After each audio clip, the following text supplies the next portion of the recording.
আজকের এই অনুষ্ঠানের সম্মানিত সভাপতি,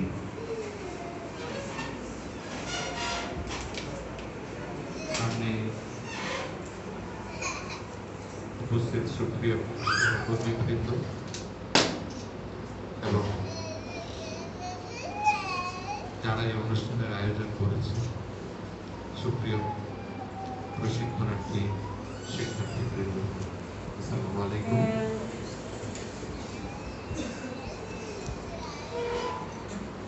আসলে মনে হচ্ছে আমি ভাগ্যবান, এই ধরনের একটা অনুষ্ঠান কর্মজীবনের শেষ প্রান্তে পাবো, এটা আসলে ভাগ্যের ব্যাপার। আপনার কাছে লাখ শুকরিয়া। প্রায় 3 ঘন্টা চলছে, সবাই ধৈর্য ধরে অনুষ্ঠান কন্টিনিউ করে যাচ্ছে। আল্লাহর কাছে লাখ শুকরিয়া। আমি সহকর্মীদের অনেক কথা শুনেছি, প্রশংসা শুনেছি, শিক্ষার্থী প্রশিক্ষণার্থীবৃন্দ অনেক কিছু বলেছে। সবার প্রতি আমার কৃতজ্ঞতা রইল। আসলে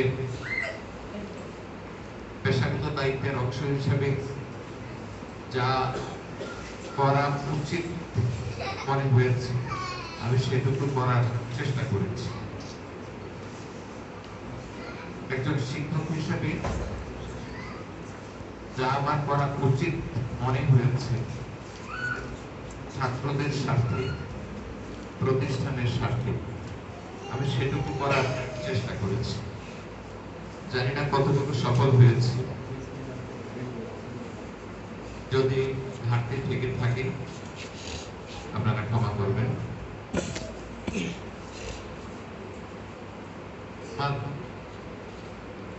ফরিদপুর সরকারি টিচার্স ট্রেনিং কলেজ আমার আত্মার সাথে মিশে গেছে, আমার রক্তের সাথে মিশে গেছে।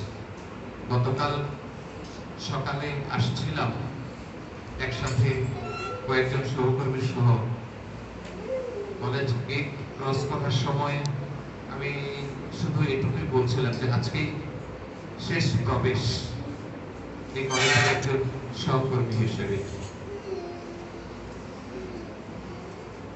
গতকাল রাতে একজন টেলিফোন করে আজকের দিনটা সম্পর্কে কিছু কথাবার্তা বলছে।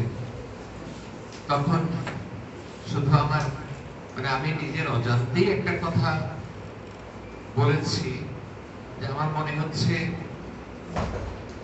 চার্জ হ্যান্ডওভারের পরেই আমার মনে হচ্ছে যে আমি মৃত্যুর দিকে এক কদম এগিয়ে গেছি। এটাই বোধহয় জীবন। প্রতিটা জীবনের একটা গুরুত্বপূর্ণ ধাপ এই কর্মময় জীবন, প্রাতিষ্ঠানিক কর্মময় জীবন। এটা শেষ হলো গতকাল, আর আজকে তার আনুষ্ঠানিক সকল প্রশিক্ষণার্থীর উপস্থিতিতে সমাপ্তি হচ্ছে। এই কলেজে আবাসিক প্রশিক্ষণার্থীদের কিছু সমস্যার কথা আমার সহকর্মীদের কেউ কেউ বলেছেন, সজিত বাবু বলেছেন। আমাদের একটা মেয়ে হঠাৎ অসুস্থ হয়ে গিয়েছিল, চৈতি। তাকে নিয়ে আমাদের দীর্ঘ সময় শ্রম দিতে হয়েছিল। কষ্ট হয়েছে ঠিক, কিন্তু মনে হচ্ছে আমি আমার দায়িত্বটা পালন করেছি। আমার কিছু সহকর্মীকে রাতের বেলা টেলিফোন করে সেই ফরিদপুর মেডিকেল কলেজ হাসপাতালে ডেকেছিলাম যে ভাই আসেন, আমি সাহস পাচ্ছি না। আমার সহকর্মীরা কেউ পেয়েছি। সারাটা রাত আমি এবং সচিন বাবু দুজন থেকেছি, বাকি সবাইকে বিদায় দিয়ে যে সবাই থাকার প্রয়োজন নেই। আরেকটা মেয়ে হঠাৎ শ্বাসকষ্ট জনিত কারণে সমস্যায় পড়ে গেল, তাকে নিয়ে সেই সদর হাসপাতাল এবং মোটামুটি প্রায় 5 রাত পর্যন্ত, তারপরে আমরা রক্ষা পাই। এই দায়িত্বগুলো আম, আমার আমার মনে হয় যে সত্যি কথা বলতে গিয়ে আমি সন্তুষ্টির সাথে করার চেষ্টা করেছি। আমার আম, সারা জীবনের সঞ্চয় হিসেবে থাকবে। ছাত্রদের জন্য শিক্ষক হিসেবে যদি আমি কিছু করতে পারি, তাহলে আমার মনে হয় শিক্ষক হিসেবে এটা আমার অনেক বড় প্রাপ্য। কারণ শিক্ষকতা নিবেদিত শিক্ষার্থীর উদ্দেশ্যে। গত রাজনৈতিক ক্রাইসিসের সময় আমাদের দুটো ছেলে, বজলু এবং মেহেদি, তোমরা কি আছো?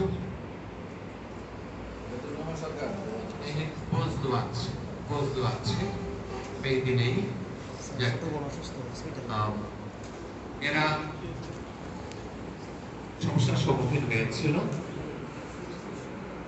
ছাত্রদের একদল দুপুরের দিকে জানালো যে স্যার এই ব্যাপার আমাদের দুজন আক্রান্ত হয়েছে। 6টার দিকে আমাকে বলা হলো থানায় যেতে।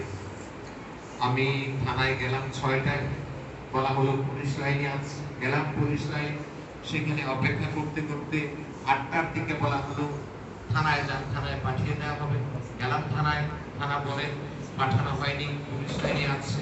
আবার আসলাম পুলিশ লাইন, এই করতে করতে করতে করতে 6টা থেকে প্রায় 10টার দিকে ওদেরকে উদ্ধার করতে পেরেছি। মাঝে অনেক কিছু হয়েছে, তার বিবরণে গেলাম না। তবে আল্লাহর কাছে লাখো শুকরিয়া যে দুজনকে ওই রাতে সেখান থেকে উদ্ধার করে 12টার কাছাকাছি সময়ে হোস্টেলে দিয়ে বাসায় ফিরতে পেরেছি।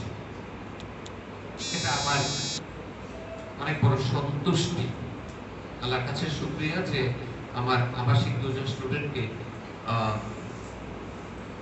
হাজতে রাত্রি যাপন করতে হয়নি, আদালতে উঠতে হয়নি, নিয়ে আসতে পেরেছি। এই দায়িত্বগুলো একজন শিক্ষক হিসেবে আমার মনে হয়েছে যে আমার আবশ্যিক দায়িত্ব, অত্যাবশ্যক দায়িত্ব, এটা করেছি, চেষ্টা করেছি। ওই শুরুতে যেটা বলছিলাম যে শিক্ষক হিসেবে আমার যেটা করণীয় কর্তব্য মনে হচ্ছে সেটা করার চেষ্টা করেছি। কষ্ট হয় আজকে শেষ প্রান্তে যে এই শ্রেণীকক্ষ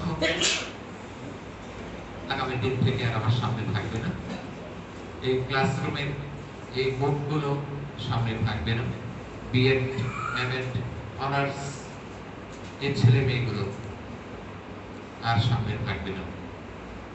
হাতে হাতে পথে দেখা হবে হয়তো। যে দাবিতে বা যে দায়িত্বে শ্রেণীকক্ষে এসেছি, আসতাম, সেটা আর হবে না। এটি কষ্টের,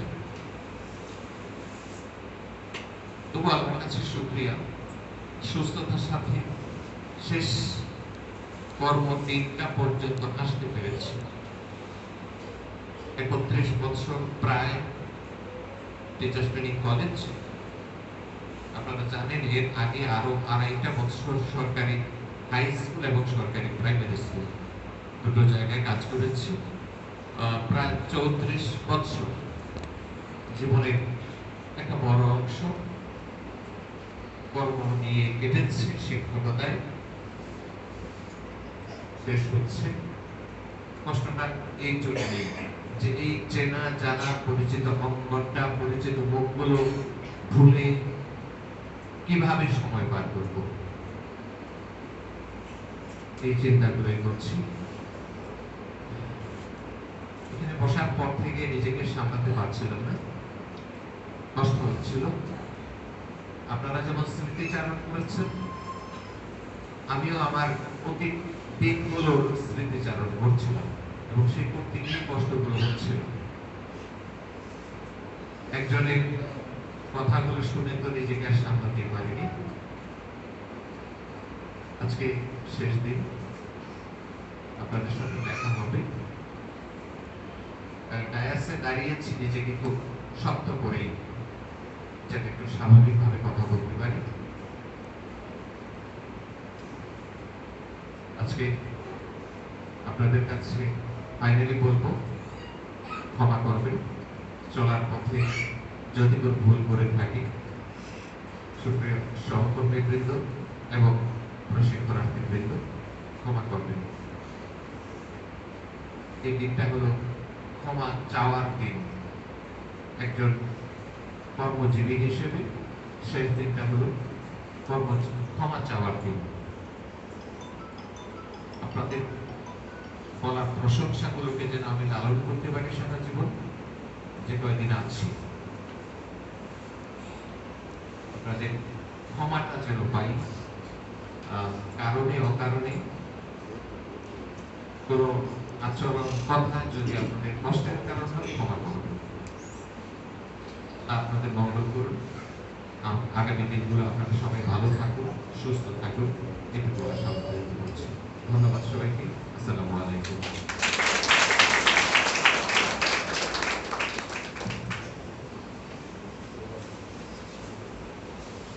ধন্যবাদ স্যারকে। স্যারের আসলে তুলনা